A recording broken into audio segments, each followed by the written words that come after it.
저희 부부는 1, 2년에 한 번씩 건강검진을 받습니다. 저 같은 경우에는 늘 대장에 용종이 한두 개가 있어서 내시경을 하면서 떼어내는데요. 문제는 제가 이렇게 몸이 말랐음에도 불구하고 고지혈증이 있다라는 거예요. 그래서 의사의 처방을 받아서 꽤 오랫동안 약을 매일매일 먹고 있습니다. 또 적절한 운동도 해야 되고 또 음식 조절도 해야 된다라고 해요. 여러분, 우리가 몸이 아파서 병원을 가거나 또 건강검진을 받게 되면 먼저 의사는 진찰을 하고 또 검사를 하고 진단을 내립니다. 그리고 처방을 내리게 되지요. 그때 환자는 의사의 말을 신뢰하고 그 처방을 따라서 수술을 하든지 약을 먹든지 치료에 최선을 다해야 합니다. 성경 말씀이 그렇습니다. 하나님의 말씀은 살았고 운동력이 있어서 좌우의 날선 어떤 검보다 더 예리하여서 혼과 영과 및 관절과 골수를 찔러 쪼개기까지 하며 우리의 마음과 생각과 뜻을 판단하신다라고 했습니다. 성경은 오늘 이 시대를 향하여서 그리고 저와 여러분을 향하여서 영적인 진찰을 하고 진단을 내립니다. 그리고 그에 맞는 처방의 말씀을 내려주십니다. 그런 뜻에서 지난주 본문의 말씀이 우리의 영적 상태를 진찰하고 진단한 말씀이었다고 한다면 오늘 본문의 말씀은 그에 따른 처방의 말씀이 주어져 있습니다. 지난 시간 하나님은 이 말씀의 첫 수신자였던 히브리 공동체를 바라보면서 많은 안타까움이 있었습니다.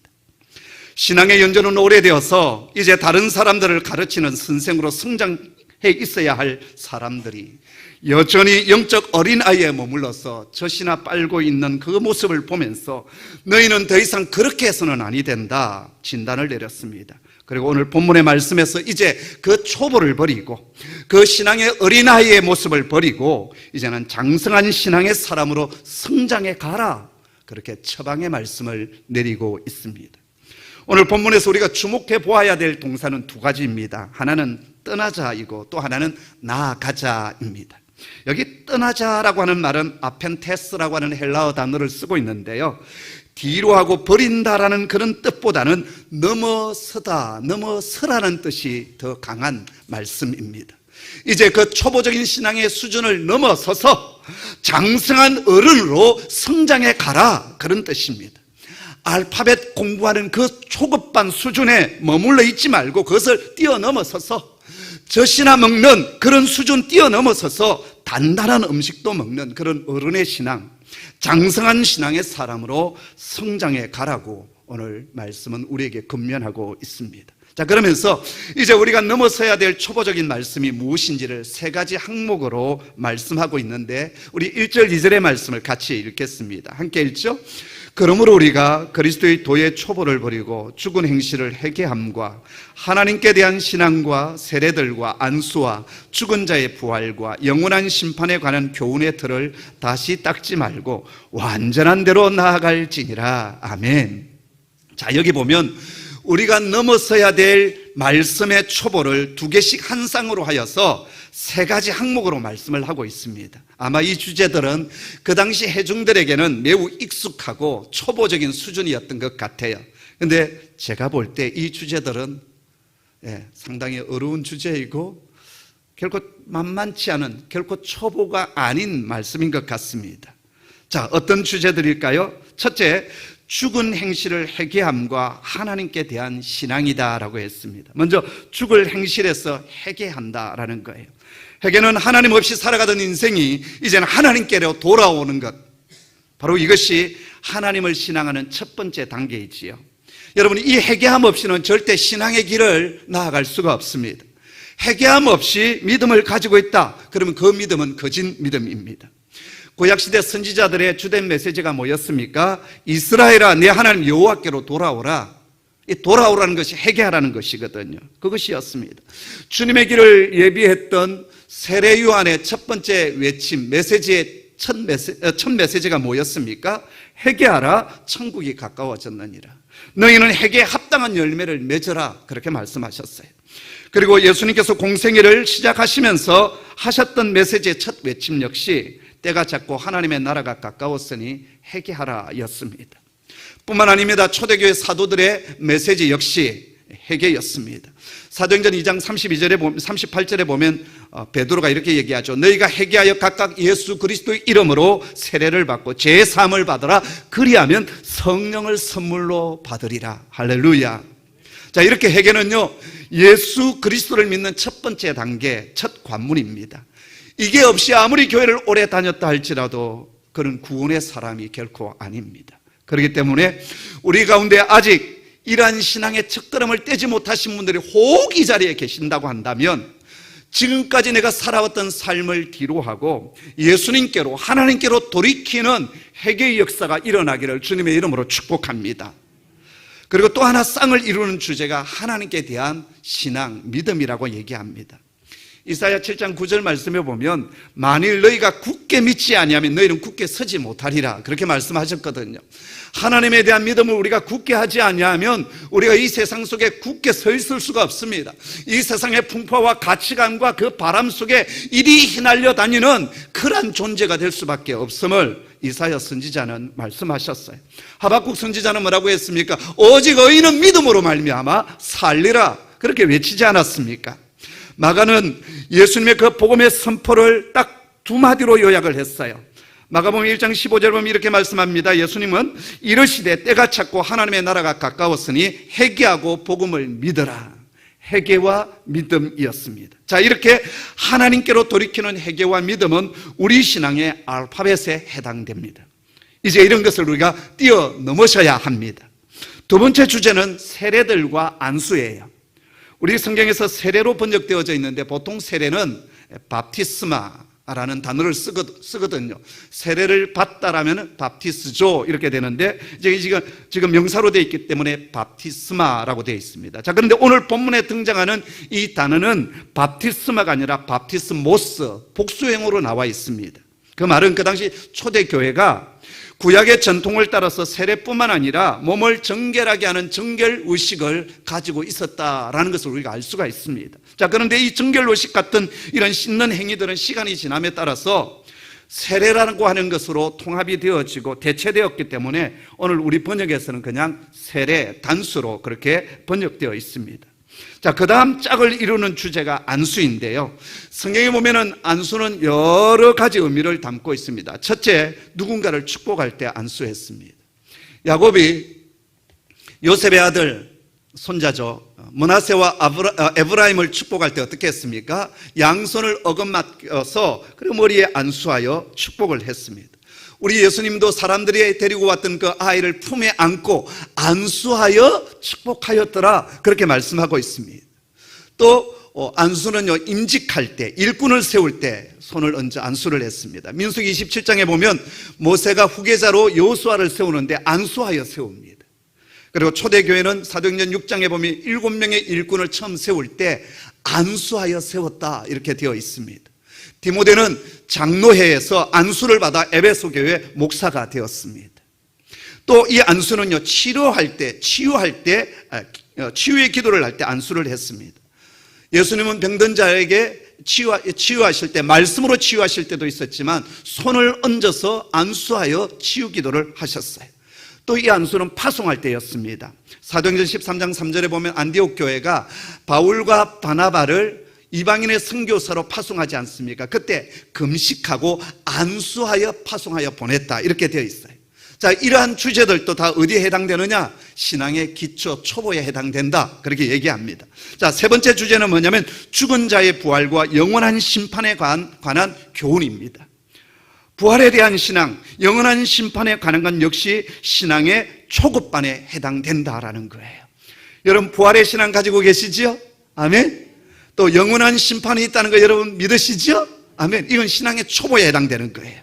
자, 큰 항목으로 보면 3가지고 작은 항목으로 보면 6가지예요.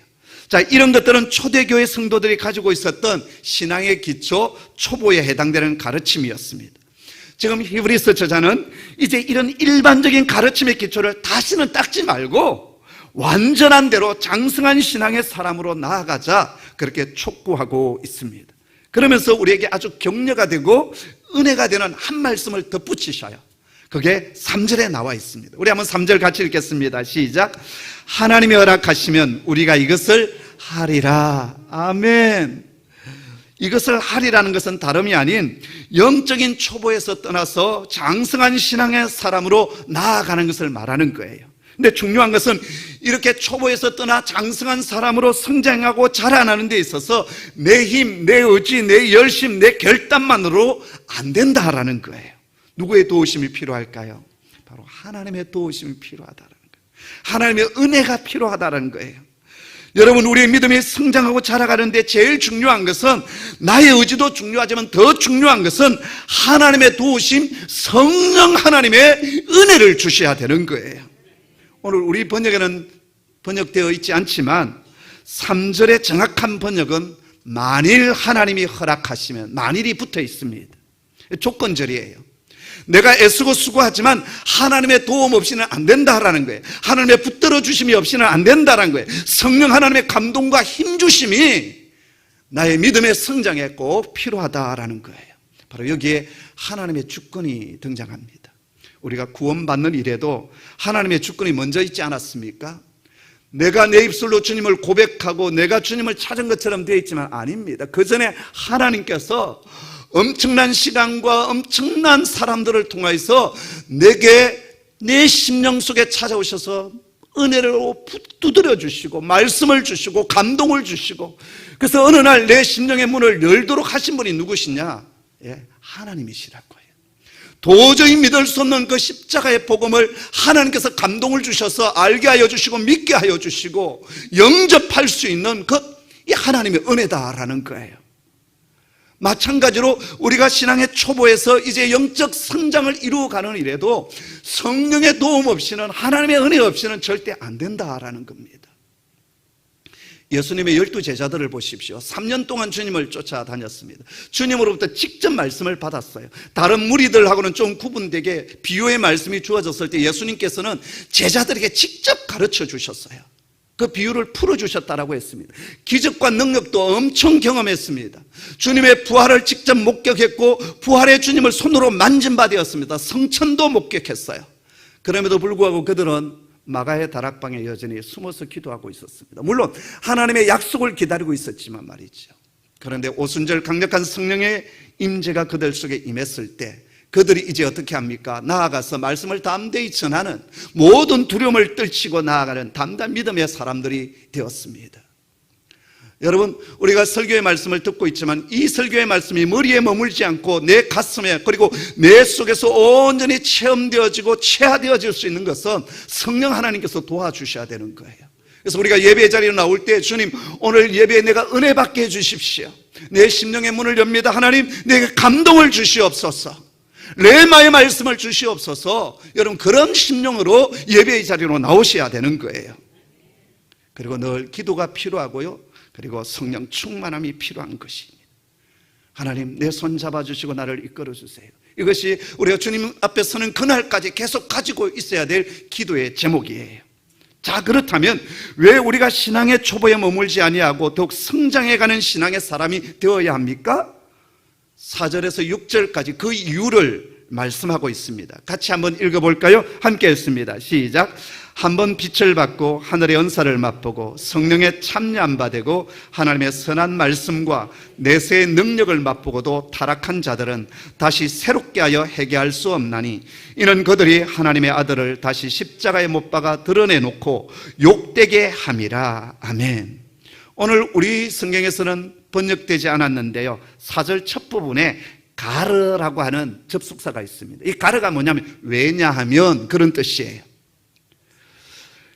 1절에서 3절까지 히브리서 저자는 갓난 아이 같은 상태에서 이제는 벗어나서 영적 어른으로 성장해 가라라고 하지 않았습니까? 그리고 이제 4절에 들어서 왜냐하면 만일 그들이 장성함으로 나아가지 않냐고 계속 영적인 어린아이에 머물러 있게 되어지면 자칫 떠밀려 갈 수 있다는 거예요. 하나님을 영원히 떠났어. 그래서 지옥에 던져지는 위험에 직면할 수 있기 때문이다라고 오늘 4절부터 6절에서 말씀하고 있습니다. 사실 오늘 이 본문의 말씀은요, 상당히 논쟁이 되는 말씀입니다. 또 이렇게 얘기하면 뭐가 논쟁이 됩니까? 또 이렇게 묻는 사람들이 있어요. 여러분, 성경 다른 곳에서는 어떤 말씀을 하셨습니까? 한 번 구원받은 사람은 절대로 하나님께서 잃어버리시지 아니하신다라고, 구원의 확신과 구원의 영원성, 그 안정성에 대해서 말씀하여 주셨거든요. 그런데 오늘 본문은 자칫 잘못하면 그 구원에서 탈락될 수도 있다는 뜻으로 오늘 말씀을 하고 있습니다. 구원의 확신과 구원에서 탈락될 수도 있다는 이 두 가지 충돌에 대해서 여러분 어떻게 생각하십니까? 이 부분에 대한 것은 설교 뒷부분에서 말씀드리도록 하겠습니다. 제가 드라마 작가의 영이 조금 있었어요.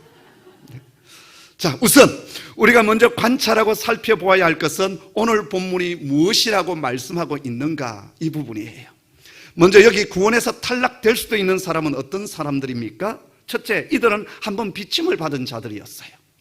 여기 비침을 받았다는 것은 어둠에서 빛으로, 어둠의 자녀에서 하나님의 자녀로 거듭난 사람이에요. 거듭나지 않은 사람들이 아니라 거듭난 사람이라고요. 이들은 복음의 진수를 깨닫고 예수의 사람이 된 사람들입니다. 두 번째, 이들은 하늘의 은사를 맛본 사람들이에요. 하늘의 은사를 맛보았다는 것은 그들이 은혜를 체험했다라는 겁니다. 세 번째, 이들은 성령에 참여한 자들이었어요. 성령의 능력도 경험했고 성령의 기적도 경험했던 분들입니다. 네 번째, 이들은 하나님의 말씀의 선함과 내세의 능력을 맛본 자들이었어요. 약속된 그 하나님의 말씀, 레마의 말씀이 구체적으로 자신의 삶 속에 성취되는 것을 보았을 뿐만 아니라 하늘의 신비한 능력을 체험한 사람들이었습니다. 여러분, 이 네 가지를 경험했다는 것은 정말 엄청난 신앙의 경험을 했다는 것 아닙니까? 그냥 대강 교회를 다닌 사람 아니에요. 그냥 어제만 뜨뜻하게 데피다가 간 사람들 아니라는 거예요. 우리로 본다면 정말 뜨겁게 신앙생활을 했던, 한동안 아름답게 쓰임받았던, 열정적으로 신앙생활을 했던 사람들이었습니다. 자, 그런데 그들이 어느 순간 타락했다라는 거예요. 그리고 그런 자들에게는 다시 새롭게 하는 해결을 얻을 수 있는 기회가 없다라고 오늘 본문은 말씀하고 있습니다. 자, 그렇다면 여기 타락했다는 말이 구체적으로 어떤 뜻일까요? 여기 타락했다는 말은 단순히 우리가 세상 속에서 짓는 그런 제약들을 말하지 않습니다. 파라페손타스라고 하는 단어를 쓰고 있는데요, 그 말은 배교했다라는 거예요. 완전히 하나님을 등졌다라는 거예요. 배신했다라는 거예요. 예수 그리스도로부터 떠나갔다라는 거예요. 복음에서 떠나서 이제 옛사람으로 돌아가 버렸다라는 거예요. 그리스도를 향한 믿음을 의도적으로 저버렸다라는 것입니다. 자, 이런 자에게는 다시 새롭게 회개할 기회가 주어지지 않는다라고 말씀하십니다. 지금 이 서신서의 말씀을 처음 받았던 히브리 공동체는 아직 그런 배교의 단계까지는 이르지 않았던 것 같습니다. 하지만 지금 그들은 그런 위험에 직면해 있습니다. 그들은 유대교의 전통과 율법을 벗어나 어느 날 예수 그리스도의 복음 안으로 들어왔고 새롭게 하나님의 자녀가 되었습니다. 그런데 그 믿음의 길이 결코 만만치 않은 거예요. 동족 히브리 사람들의 박해와 핍박, 따돌림이 있습니다. 뿐만 아니라 일터에서 쫓겨나야만 했고 사업을 하는 협동조합에서 내쫓김을 당하고 더 이상 살아갈 길이 막막해지기도 했습니다. 그 협동조합에 가입되지 아니하면 같이 생산도 할 수 없고 제품을 만든다 할지라도 팔 수도 없는 거예요. 물건을 되어주지 않습니다. 원재료도 되어주지 않습니다. 자, 여러분, 저와 여러분이 이런 상황이라 한다면 어떻게 하시겠습니까? 심각한 믿음의 갈등, 믿음의 번민이 있지 않겠습니까? 내가 예수를 믿어 복을 받고 잘 살게 될 줄 알았는데 현실은 너무 가혹한 겁니다. 예수 믿는 것 때문에 직장에서 쫓겨나고 공동체에서 쫓겨나고 유랑하는 삶을 살게 되었습니다. 손가락질도 있고요, 조롱도 있습니다. 그렇기 때문에 이들은 현실적으로 다시 옛 종교 유대교로 돌아가고픈 배교 유혹이 분명히 있었습니다. 그런데 그러한 그들을 향하여서 너희가 이 복음에서 떠나 다시 옛사람으로 돌아가면, 옛것으로 돌아가면 다시 회개할 기회는 주어지지 않는다라고 오늘 본문은 경고하고 있습니다. 여러분, 회개가 무엇입니까? 이때까지 내가 살아왔던 삶의 가치관과 내가 주인 되었던 자리에서 내려와 예수 그리스도께 방향을 완전히 바꾸는 것이 회개 아닙니까? 바로 그것이 그리스도인이 되어지는 첫 번째 시작입니다. 그런데 한번 회개하고 이제 그리스도의 사람이 되었던 자가 다시 배교하여서 옛사람으로 돌아가 버린다면 어떻게 되는가? 오늘 본문은 그런 자에게는 다시 회개할 기회가 주어지지 않는다라고 말씀하십니다. 왜 그럴까요? 그 이유를 6절 하반절에서 이렇게 말씀하십니다. 우리 한번 같이 뒷부분을 읽어보겠습니다. 이는 그들이 하나님의 아들을 다시 십자가에 못 박아 드러내놓고 욕되게 함이라. 이 말씀 속에는 두 가지 뜻이 담겨져 있는데요. 첫째, 그렇게 배교하는 것은 예수님을 십자가에 못 박아 죽인 그 대제사장의 무리, 유대인의 무리와 동일한 죄악을 저지르는 것과 같다라는 것입니다. 유대인 무리들이 예수님을 십자가에 못 박아 죽일 때 그냥 죽인 것이 아니지 않습니까? 십자가에 달리신 예수님을 조롱하고 욕보였습니다. 바로 배교하는 것은 그들과 똑같은 죄악을 저지르는 것과 같다라고 말씀하십니다. 또 하나, 그리스도께서 십자가에 달리심으로 우리에게 온전한 희생 제물이 되셔서 우리를 대속하여 주시고 하나님의 자녀가 되는 은혜를 주셨어요. 근데 그 대속의 은혜를 완전히 무시하고 그리고 그 대속의 은혜를 받아들이지 않았다라는 것입니다. 다시 말해서 배교하는 것은 예수님을 십자가에 두 번 죽이는 일이고 예수님께서 십자가에 이루어 놓으신 구원의 은혜를 부정하고 욕되게 하는 것이기 때문에 그런 자들에게는 다시 새롭게 하는 회개의 기회가 주어지지 않는다. 지금 히브리서 저자는 그렇게 얘기하고 있습니다. 몇 년 전 북한에서 생명을 걸고 남쪽으로 내려온 여성 탈북자 한 사람이 있었습니다. 이분은 TV 방송에도 오랫동안 활동을 하시고 꽤 유명한 인사가 되었고 또 이 대한민국에서 돈도 꽤나 많이 벌었던 걸로 알고 있습니다. 근데 갑자기 그분이 사라졌는데 나중에 보니까 북한으로 다시 넘어갔어요. 그리고서는 그냥 북한에 넘어가서 조용히 산 것이 아니라 북한 TV에 나와서 물론 자신이 살기 위해서 그렇게 했겠지만 우리가 살고 있는 이 대한민국을 신랄하게 비판하는 또 대한민국 정부를 비판할 뿐만 아니라 이 대한민국의 모든 것들을 신랄하게 비판하는 것을 제가 방송에서 보았습니다. 자, 그런 자가 다시 남한이 좋다고 대한민국으로 돌아오겠다고 한다면 여러분 그 진정성을 받아들일 수 있겠습니까? 또 우리 국민이나 우리 정부가 그를 다시 받아들일 것 같습니까? 다른 사람은 모르겠는데 저는 아닙니다. 죄송합니다. 제가 좀 더 그런 것 같은데요. 받아들이기 힘들 것 같아요. 여러분 오늘 7절 8절 말씀을 한번 보십시오. 함께 읽습니다. 시작. 땅이 그 위에 자주 내리는 비를 흡수하여 밭가는 자들이 쓰기에 합당한 채소를 내면 하나님께 복을 받고 만일 가시와 은근키를 내면 버림을 당하고 저주함에 가까워 그 마지막은 불사람이 되리라. 아멘. 아멘. 히브리서 저자는 농사 짓는 비유를 통해서 이들에게 회개의 기회가 없다라고 얘기합니다. 여기 땅이 그 위에 자주 내리는 비를 흡수한다는 말은 모두가 하나님의 은혜의 비를 충분히 받고 있었다라는 거예요. 그런데 좋은 밭은 그 은혜의 비를 흡수하여서 농부에게 유용한 채소와 곡식을 생산했습니다. 그 결과 하나님으로부터 복을 풍성히 받습니다. 그러나 나쁜 땅은 어떻습니까? 하늘로부터 내리는 그 은혜의 비를 흡수하고서도 정작 맺었던 열매는 가시와 은근키였습니다. 그리고 그 결과가 어떻습니까? 저주를 받아서 그 끝은 불에 태워 사라지게 됩니다. 여기서 결정적으로 중요한 것이 무엇입니까? 바로 열매 생산의 결과예요. 마지막 끝부분입니다. 처음 두 땅이 누리는 영적 축복은 다 똑같아요. 근데 그 결과에 따라서 차이가 납니다. 좋은 땅은 농부가 수확할 수 있는 곡식이요 채소를 자라게 했습니다. 근데 나쁜 땅은 가시와 은근키를 내고 있습니다. 여러분 가시와 은근키는 어디서 많이 들었던 단어 아닙니까? 아담과 하와가 타락했을 때 땅이 저주를 받아서 내었던 것이 가시와 은근키였습니다. 가시와 은근키는 타락으로 인한 저주의 결과였습니다. 그리고 아담은 하나님의 낙원에서 추방을 당합니다.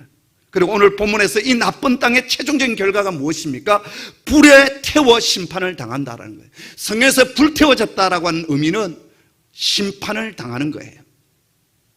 멸망을 당하는 겁니다. 자, 이제 여러분 오늘 이 말씀을 우리가 어떻게 이해하고 해석해야 될까요?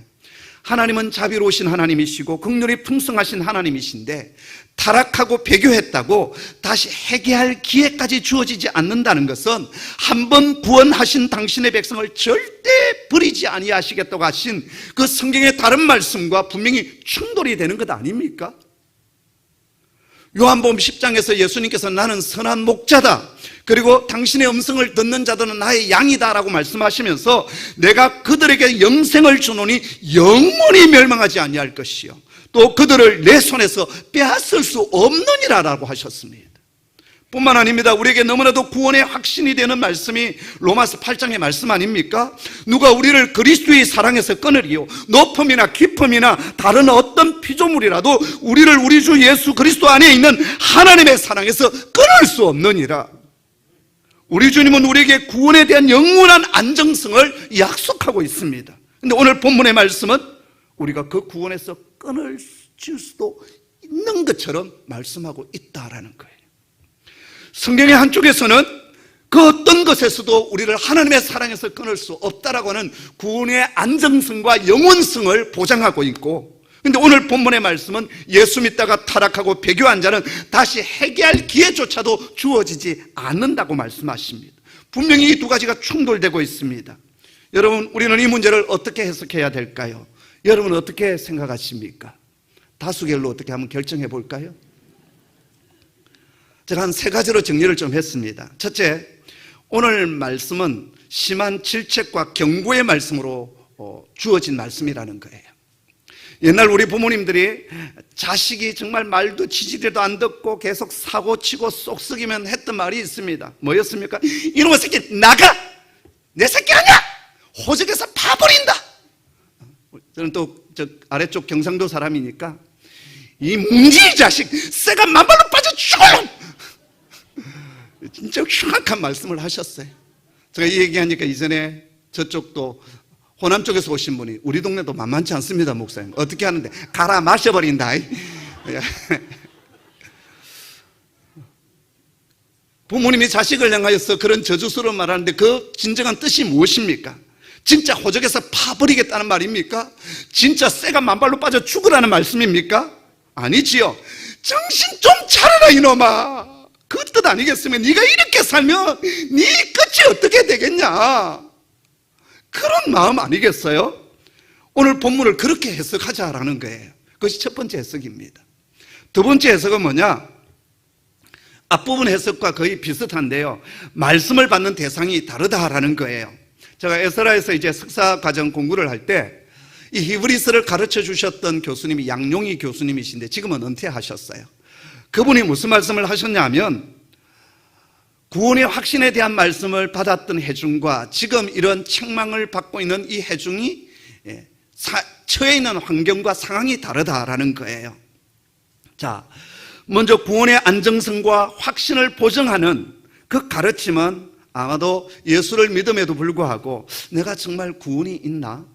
하나님께서 끝까지 나를 챙겨주실 것인가? 라고 하는, 아직도 어떻게 보면 정말 믿음이 연약해서 그 구원에 대한 의심을 하고 있는 그러한 성도들에게 주신, 결코 하나님께서 끝까지 너를 붙들어 주실 것이고 너를 버리지 아니할 것이다 라고 하는 그런 뜻으로 그에게 주신 말씀이라고 한다면, 오늘 말씀은 어떻습니까?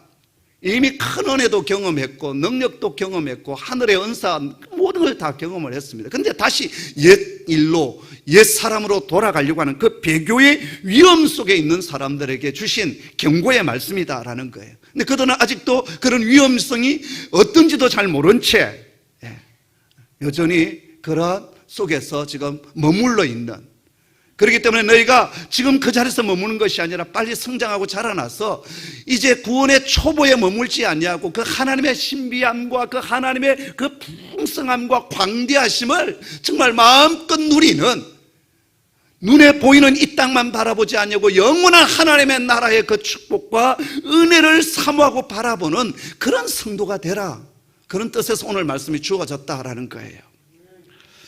그 다음에 세 번째 해석은 뭐냐면, 실제적으로 구원에서 탈락될 수도 있다라고 해석하는 견해입니다. 여러분, 출애굽했던 이스라엘 백성들을 보십시오. 그들은 애굽에서 하나님의 말씀을 따라 문술주의 양을 바르고 죽음의 신이 넘어갔습니다. 우리로 보면 십자가의 은혜를 체험했어요. 그 다음에 홍해를 기적처럼 건넜습니다. 세례를 받았어요.